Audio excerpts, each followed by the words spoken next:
Hello guys, कैसे हो। हम लोग के चैनल का बजट और कम हो गया है। पिछली बार हम लोग पेपर से वीडियो बना रहे थे, इस बार नौबत आ गई कि कॉपी बनानी पड़ रही है। भारी कमी है पैसे की। चलें देखें, स्टार्ट करते हैं हम लोग इस वीडियो में स्ट्रेप्टोकोकस फेरेंजाइटिस के बारे में। देखिए, फेरेंजाइटिस पहले क्या होता है। फेरेंजाइटिस का मतलब होता है सोर थ्रोट, सिंपल। ठीक। अब फेरेंजाइटिस मतलब सोर थ्रोट के लिए कॉजिंग ऑर्गेनिज्म बहुत सारे हो सकते हैं, जैसे कि कॉनिबैक्टीरियम डिप्थरी हो सकता है, स्ट्रेप्टोकोकस पायोजीन हो सकता है। ठीक है। और इसके अलावा माइकोप्लाज्मा हो सकता है, निजीरिया भी इवन सोर थ्रोट करवा देता है। लेकिन हमें मेनली दो पढ़ने हैं। एक है स्ट्रेप्टोकोकस की वजह से होने वाला फेरेंजाइटिस, और नेक्स्ट वीडियो में लोग पढ़ेंगे कॉनिबैक्टीरियम डिप्थरी की वजह से होने वाला फेरेंजाइटिस। ठीक है। बहुत इंपॉर्टेंट टॉपिक है, बहुत ईजी है। ठीक है।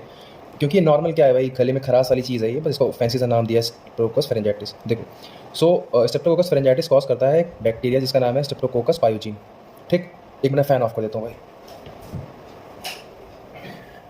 अच्छा, और जो मोस्ट कॉमन कॉज होता है फेरेंजाइटिस का बच्चों में, तो अगर कोई बच्चे में फेरेंजाइटिस हो रहा है, बच्चे में सोर थ्रोट हो रहा है, तो उसका सबसे कॉमन कॉज क्या हो सकता है। कॉमन कॉज क्या होता है, स्ट्रेप्टोकोकस पायोजीन होता है। ठीक। और जो अडल्ट में फेरेंजाइटिस होता है उसका 5 से 15% स्ट्रेप्टोकोकस करवाता है। तो इसका मतलब ये है कि बच्चों में तो मोस्ट कॉमनली करवाता है, most common organism causing pharyngitis in children, और अडल्ट में 5 से 10% लोगों में करवाता है। ठीक है। ऑर्गेनिज्म कौन सा है, स्ट्रेप्टोकोकस पायोजीन। ठीक। अब आगे बढ़ते हैं। अब आते हैं इसके क्लिनिकल फीचर्स पे। देखो, स्ट्रेप्टोकोकस सोर थ्रोट या तो लोकलाइज होगा या तो डिफ्यूज होगा। देखो, जो हमारा फेरिंग्स होता है वो कोई छोटा सा स्ट्रक्चर तो है नहीं, वो तो पूरी ट्यूब है, उसमें बहुत सारे पार्ट हैं। ठीक है।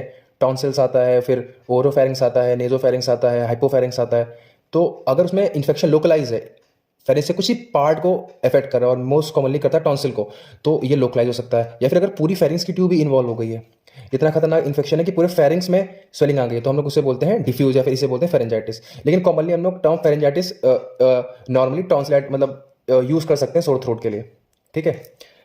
अच्छा, अब आ जाओ तुम्हें क्लिनिकल फीचर्स देखने को क्या मिलेंगे। तो क्लिनिकल फीचर्स के लिए सबसे अच्छी ये डायग्राम्स बना हुआ है इसमें, अपूर्व शास्त्री में, वो आप लोग ध्यान देना। देखो, ये हम लोग के देखो टॉन्सिल को देखो क्या हो गया है। देखो, एक तो सबसे पहले ये फूल गए हैं, इनमें स्वेलिंग है, पहली चीज़। दूसरी चीज़ है लाल लाल हो गए हैं। ठीक है। तो एरिदमा इसे बोलते हैं, एरिदमा मतलब लाल लाल हो गए।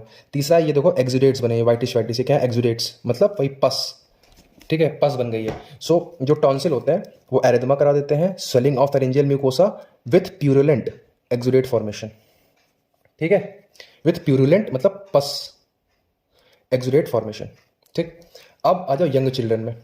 नॉर्मली ये प्रेजेंटेशन होता है हम लोग का इन जनरल। ठीक। यंग चिल्ड्रन में इसके अलावा बच्चे में फीवर आ सकता है, मलेरिया आ सकता है, लिम्फेडेनोपैथी भी हो सकती है। लेकिन ज़रूरी नहीं है कि उसके एक्जुडेटिव हो, मतलब एक्जुडेट्स बने। ऐसा ज़रूरी नहीं है कि एक्जुडेट्स बने ही बने, ये तो बहुत लेटेस्ट स्टेज में बनते हैं। तो नॉर्मली फीवर हो सकता है बच्चों को, मलेरिया हो सकता है, लिम्फेडेनोपैथी हो सकती है विदाउट एक्जुडेट फेरेंजाइटिस। ठीक। अच्छा, अब आ जाओ इसके सुपरेटिव कॉम्प्लिकेशन समझो। सुपरेटिव कॉम्प्लिकेशन का मतलब ये क्या है। सुपरेटिव का मतलब होता है कि जहाँ पे पस बन रही है। ठीक है। तो और कहाँ कहाँ पे ये कॉम्प्लिकेट कर सकता है, जैसे अभी तो पस सिर्फ कहाँ बन रही थी, टॉन्सिल पे। ठीक है। और कहाँ कहाँ पे पस बन सकती है, एक होता है पेरी टॉन्सिलर एप्सिस। ठीक है। जो टॉन्सिल के पीछे वाला एरिया होता है, ठीक है, अगर वहाँ पे एप्सिस हो रहा है, देखो तुम लोगों ने पढ़ा होगा, हल्का हल्का बताता हूँ, ये टॉन्सिल है।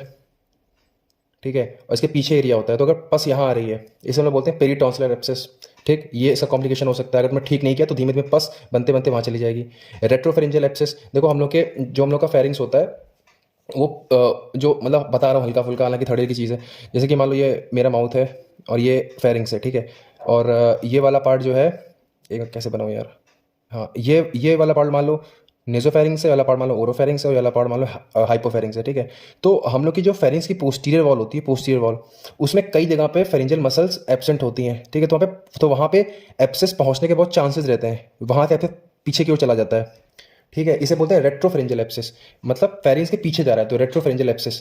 तो वो हो सकता है ऐसा कॉम्प्लिकेशन। देखो, इतना डिटेल में आपको याद नहीं करना, बस आपको तो खाली नाम याद रखने, वो तो हल्का फुल्का याद रहे इसलिए बताते रहो। तो एक हो गया पेरीटॉन्सिल एप्सिस, फेरिंग्स के पीछे एप्सिस जा सकता है, या फिर रेट्रोफेरेंजियल एप्सिस। या फिर मान लो, देखो तुम्हारा ये फेरिंग्स है, इसमें क्या है, इसमें सब बैक्टीरिया भरे पड़े हैं तुम्हारे, स्ट्रेप्टोकोकस पायोजीन। ठीक है। तो बहुत हाई चांस है कि यार फेरिंग्स से वो कहाँ चले जाए, लैरिंग्स में, और लैरिंग्स से वो कहाँ चले जाए, ट्रैकिया में, और फिर वो लंग्स में जा सकते हैं। लंग्स में जाएंगे तो क्या कॉज कर सकते हैं, निमोनिया। तो ये हो गया निमोनिया। ठीक है। और अब एक चीज़ और, अगर बैक्टीरिया का हिमेटोजन से स्प्रेड हो गया, हिमेटोजन से स्प्रेड, मान लो कि तुम्हारे मुंह के अंदर कोई खरोच वगैरह लगी थी, या कैसे भी ये बैक्टीरिया तुम्हारे खून में पहुंच गया, तो वो खून में पहुंच गया तो वो पूरे ब्लड में तुम्हारे मल्टीप्लाई करेगा, तो होता है बैक्टीरिया, मतलब present of bacteria in blood. और ऑब्वियसली ये बैक्टीरिया जो है ये तुम्हारे ब्रेन तक पहुंच सकता है थ्रू वेरियस रूट्स, तो तुम्हारे मेनिंजाइटिस भी कॉज करा सकता है। तो सुपरेटिव कॉम्प्लिकेशन बहुत ईजी है, पेरिटॉन्सिल एब्सेस, रेट्रोफेरेंजियल एब्सेस, निमोनिया करा सकता है, बैक्टीरिया करा सकता है, मेनिंजाइटिस करा सकता है। ठीक। अब आ जाओ नॉन सुपरेटिव कॉम्प्लिकेशन। देखो नॉन स्टेप्टोकोकल कॉम्प्लिकेशन इसके दो मेन है, एक है एक्यूट रूमेटिक फीवर और एक होता है पीएसजीएन, पोस्ट स्टेप्टोकोकस ग्लोमेरुलोनेफ्राइटिस। देखो होता क्या है कि ये जो बैक्टीरिया होता है स्टेप्टोकोकस पायोजीन, ठीक है, इसके बहुत सारे एंटीजन होते हैं ना, वो हम लोग की बॉडी के एंटीजन से मैच खाते हैं, ठीक है। तो बॉडी उनके खिलाफ एंटीजन बना, तो बॉडी उन एंटीजन के खिलाफ एंटीबॉडी बनाती है। लेकिन कभी कभी क्या है, वो एंटीबॉडी क्योंकि बहुत सारी चीज़ें हैं, मतलब कुछ जो एंटीबॉडी हैं वो हम लोग के बॉडी पे भी अटैक करने लगती हैं, क्योंकि इसके बॉडी के एंटीजन और जो हम लोग की बॉडी में नॉर्मली कुछ प्रोटीन्स हैं वो उनका स्ट्रक्चर मैचिंग होता है, ठीक है। तो अगर मान लो कोई एक बच्चा था, उसके इसका इन्फेक्शन हुआ, स्टेप्टोकोकस पायोजीन का सोर थ्रोट हुआ, ठीक है, मतलब नॉर्मली उसके भाई गला वाला खराब था, उसने थवा ववा खाई, ठीक हो गया वो 10-15 दिन बाद। अब जब उसकी बॉडी में एंटीबॉडी की कंसंट्रेशन बढ़ेंगी 10-15 दिन बाद, तो हो सकता है कि वो जो एंटीबॉडी वो हम लोग के बॉडी के जो एंटीजन थे जो इससे मैच खाते थे उस पर भी अटैक करने लगे, ठीक है। तो उन पे अटैक करने की वजह से ये दो बीमारियां होती हैं, एक है एक्यूट रूमेटिक फीवर, एक है पोस्ट स्टेप्टोकोकल। देखो इसके नाम में ये पोस्ट मतलब बाद में, स्टेप्टोकोकस ग्लोमेरुलोनेफ्राइटिस, ठीक। तो ये हम लोग को बस यहाँ पे सिर्फ नाम याद रखना है, बाकी इनकी डिटेल्स मैं पढ़ा दूंगा बाद में। ये टॉपिक है, इवन जो ब्लड वाला पार्ट है माइक्रोबायोलॉजी का, उसमें ये दोनों टॉपिक्स हैं, तो इनको हम बाद में पढ़ेंगे, ठीक है। फिलहाल आपको बस यहाँ पे नाम ध्यान रखना है कि ये खत्म होने के बाद कॉम्प्लिकेशन क्या क्या हो सकते हैं, एक्यूट रूमेटिक फीवर और पोस्ट स्टेप्टोकोकल ग्लोमेरुलोनेफ्राइटिस, ठीक। अब आ जाओ डिफरेंशियल डायग्नोसिस। देखो डीडी क्या होता है, डिफरेंशियल डायग्नोसिस, क्योंकि ये फेरेंजाइटिस है और मैंने आपसे कहा था कि फेरेंजाइटिस तो बहुत सारे ऑर्गेनिज्म करवा सकते हैं, तो तुम्हें कैसे मालूम पड़ेगा कि ये फेरेंजाइटिस इसी ने करवाया, स्टेप्टोकोकस नहीं। तो हम लोग मेनली किस किस फेरेंजाइटिस से कंफ्यूज हो सकते हैं, जैसे कि एक जो डिप्थीरिया फेरेंजाइटिस कराएगा और एक जो वायरस फेरेंजाइटिस करवाएगा, उसमें हम लोग कंफ्यूज हो सकते हैं कि ये डिप्थीरिया वाला है या फिर स्टेप्टोकोकस वाला है। तो ध्यान रखना, जब डिप्थीरिया फेरेंजाइटिस करवाता है ना, तो उसमें एक मेम्ब्रेन होती है डार्क ग्रीन कलर की टॉन्सिल के ऊपर, जो उसमें टॉन्सिलाइटिस होगा, उसमें टॉन्सिल के ऊपर एक डार्क ग्रीन कलर की मेम्ब्रेन होगी। ये देखो, दिख रही होगी हमको, ये देखो, ये डार्क ग्रीन कलर की मेम्ब्रेन है, ठीक। जब डिप्थीरिया पढ़ाएंगे तो मालूम पड़ेगा, ठीक है। तो ये होती है डिप्थीरिया में, तो आप वो मेम्ब्रेन देखोगे है कि नहीं है, अगर है तो वो क्या है, डिप्थीरिया, अगर नहीं है तो हो सकता है वो क्या हो, स्टेप्टोकोकस फेरेंजाइटिस हो। सेकंड होता है, हम लोग इसको कैसे डिफरेंशिएट करते हैं वायरल फेरेंजाइटिस से। देखो वायरस जब भी हमारी बॉडी को इफेक्ट करता है ना, तो वो हमेशा लोकली इफेक्ट नहीं करता बॉडी को, कि सिर्फ लोकल फीचर्स आ रहे, नहीं। जब वायरस हम लोग की बॉडी को इफेक्ट करता है तो जनरलाइज फीचर आते हैं, जैसे नाक वाक बहना, ऐसे राइनोरिया, ओरल अल्सर, ठीक है, और कफ, ये सब भी होता है। तो फेरेंजाइटिस भी होगा, साथ में नाक वाक भी बहेंगी, आंख भी रेडिश कलर की होंगी, रेड आई हो जाएगी, ओरल अल्सर हो जाएंगे, कफ होगा। तो अगर ये सब फीचर बच्चे में नहीं है, सिर्फ टॉन्सिलाइटिस है, तो आप समझ जाओ कि स्टेप्टोकोकस ने कराया। अगर साथ में ये सब भी फीचर है कि नाक भी बह रही है, कफ भी बहुत कर रहा है, तो तुम समझ जाओ कि वायरल फेरेंजाइटिस, तो आपको एंटीवायरल ड्रग देकर उसको ट्रीट करना है, ठीक। अच्छा, इसका एक और कॉम्प्लिकेशन होता है, वो होता है स्कारलेट फीवर। देखो जो स्टेप्टोकोकस पायोजीन है कुछ एक्सोटॉक्सिन रिलीज करता है, ठीक है, उनका नाम ऐसे होता है streptococcus exotoxin A B C D E, ठीक है। तो इन टॉक्सिन की वजह से एक तो बहुत स्कारलेट फीवर का जो इंसिडेंसेस है बहुत कम हो चुके हैं, बट शॉर्ट नोट में आ सकता है, इसलिए बता रहा हूँ। तो जो एक्सोटॉक्सिन्स होते हैं स्टेप्टोकोकस पायोजीन के, ठीक है, तो वो एक फीवर, मतलब तो उनकी वजह से एक ट्रायड देखने को मिलता था पेशेंट में, फेरेंजाइटिस होता था, उसके स्किन पे रैशेस पड़ने लगते थे, ठीक है, और स्ट्रॉबेरी टंग हो जाती थी। मतलब स्ट्रॉबेरी टंग का मतलब ये एक फीचर है, आप इसकी, मैं गूगल करके देखना मैं आपको, तो आपको इसकी पिक अच्छी सी दिखेगी। जो टंग होती थी बिल्कुल स्ट्रॉबेरी टाइप की हो जाती, मतलब स्ट्रॉबेरी टाइप का मतलब जैसे स्ट्रॉबेरी में पिट्स होते हैं, वैसे हल्के हल्के पिट्स उस पर आपको दिखाई देंगे, इसकी तो पिक करके याद लेना गूगल में। तो फेरेंजाइटिस, रैशेस और स्ट्रॉबेरी टंग, इसका जो ट्रायड होता है वो कहलाता है स्कारलेट फीवर। ये भी एक कॉम्प्लिकेशन है स्टेप्टोकोकस पायोजीन के इन्फेक्शन का, जैसे कि पीएसजीएन था और एक्यूट रूमेटिक फीवर था, बट ये ज़्यादा देखने को नहीं मिलता।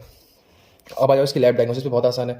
देखो लैब डायग्नोसिस में तुम क्या करोगे, ओरोफेरेंजियल स्वैब लोगे, जो स्टेराइल कॉटन है वो तुम उसके टॉन्सिलर पिलर्स पे रब करोगे और वो स्वैब ले लोगे, फिर उस स्वैब को करोगे कल्चर। अब देखो बहुत इंपॉर्टेंट है, फिर उस स्वैब को कल्चर आप कहाँ करोगे, ब्लड अगार पे, बहुत इंपॉर्टेंट है ये, BA का मतलब ब्लड अगार है, ठीक है, ब्लड अगार। जब ब्लड अगार पे कल्चर करोगे तो आपको दिखेगा small pin point colonies with wide zone of beta haemolysis, ठीक है। अभी अल्फा बीटा हेमोलिसिस क्या है ये मैंने आपको पहले पढ़ाया है, तो वीडियो से देख लेना। तो स्मॉल आपको पिन पॉइंट कॉलोनीज दिखेंगे, small pin point colonies with wide zone of beta haemolysis, ये याद कर लो, रट लो इसको कुत्तों की तरह, small pin point colonies with wide zone of beta haemolysis, ठीक। अब आ जाओ कल्चर स्मीयर। जब उस कल्चर का स्मीयर बनाओगे तो आपको दिखेंगे ग्राम पॉजिटिव कोकाई, क्योंकि ग्राम पॉजिटिव बैक्टीरिया था, तो ग्राम positive cocci arranged in short chains, याद कर लो। कल्चर करोगे ब्लड अगार पे आपको दिखेगा small pin point colonies with wide zone of beta hemolysis, culture smear पे ग्राम पॉजिटिव कोकाई, ठीक। अच्छा, जो आइडेंटिफिकेशन होता है वो तो हम लोग वाइटेक या मालिटॉफ से करते हैं, तो उसके लिए वाइटेक।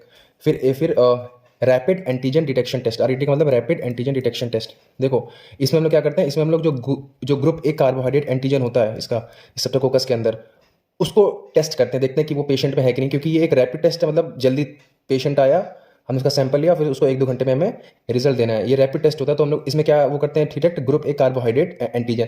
जितने भी स्ट्रेप्टोकोकस होते हैं, स्ट्रेप्टोकोकस चाहे पायोजीन हो, निमोनिया, कुछ भी हो, उसके अंदर एक एंटीजन होता है ग्रुप ए कार्बोहाइड्रेट एंटीजन। तो उसको हम लोग डिटेक्ट करते हैं। ये टेस्ट बहुत सेंसिटिव तो है, तो मैं ये पक्का बता देगा कि स्ट्रेप्टोकोकस है, बट स्पेसिफिक नहीं है कि स्ट्रेप्टोकोकस कौन सा है, ठीक है, क्योंकि मैंने कहा था कि ये सारे स्ट्रेप्टोकोकस में होता है ग्रुप ए कार्बोहाइड्रेट एंटीजन। फिर आ जाओ एसो टाइटर। देखो, जब स्ट्रेप्टोकोकस का जो बैक्टीरिया है वो हम लोग की बॉडी में एंटर करता है तो बहुत सारे टॉक्सिन्स रिलीज करता है और बहुत सारे एंजाइम्स रिलीज करता है, ठीक है। उन एंजाइम्स में एक एंजाइम होता है स्टेप्टोलाइसिन। स्टेप्टोलाइसिन, तो इसके खिलाफ हम लोग की बॉडी में एंटीबॉडी बनती है, तो इसका नाम क्या होगा, एंटी स्टेप्टोलाइसिन ओ एंटीबॉडी, ठीक है। तो एंटी स्टेप्टोलाइसिन ओ एंटीबॉडी का टाइटर आप मेजर करोगे बॉडी में। लेकिन ये बताओ, ये जो एंटीबॉडी, ये तो इन्फेक्शन के कम से कम 10 दिन बाद तक बनेगी ना। जब तक ये एंटीबॉडी आप उसके ब्लड में ट्रीट करोगे तब तक तो इंसान ठीक हो चुका हो, क्योंकि तो नॉर्मल, क्योंकि पेशेंट को तो नॉर्मल सोर थ्रोट हुआ था, वो तो 7 दिन में ठीक हो जाएगा। तो ये टेस्ट हम लोग क्यों करते हैं, क्यों इंपॉर्टेंट है, तो एक्यूट रोमैटिक फीवर, मैंने कहा था ना, कॉम्प्लिकेशन है। मान लो कोई पेशेंट है, उसके एक्यूट रोमैटिक फीवर पे हमें शक है कि इसके ये हो सकता है, तो हम उसके ब्लड में इन एंटीबॉडीज़ का टाइटर देखेंगे कि ये एंटीबॉडीज़ का कितनी है। अगर बहुत ज़्यादा बढ़ी हुई तो तुम समझ जाओ कि हाँ, उसके वही वाला सीन हो रहा है कि जो जो टॉक्सिन के खिलाफ एंटीबॉडी बनी थी वो हम लोग की बॉडी को अटैक कर रही है, ठीक है। सो ये वैसे तो लेट अपीयर करता है और ये एक्यूट रोमैटिक फीवर के डायग्नोसिस में हेल्प कर सकता है। लास्ट है मॉलिक्यूलर टेस्ट। मॉलिक्यूल्स, कुछ स्पेसिफिक मॉलिक्यूल्स होते हैं वो हम लोग देखते हैं, तो वो हम लोग करेंगे with the help of polymerase chain reaction PCR, ठीक है। तो खत्म हो गया। तो इसका लैब इंपॉर्टेंट था। सैंपल कहाँ से लेंगे, कल्चर करेंगे ब्लड अगार पे small pin point colonies with wide zone of beta hemolysis culture. इसमें करेंगे 2 gram positive cocci identification Viteks से rapid antigen detection test with the help of group A carbohydrate antigen. ASO titre major करेंगे और molecular test PCR, ठीक है। सो ये खत्म हो गया। नेक्स्ट वीडियो हम लोग पढ़ेंगे डिप्थीरिया, बहुत इंपॉर्टेंट टॉपिक है डिप्थीरिया।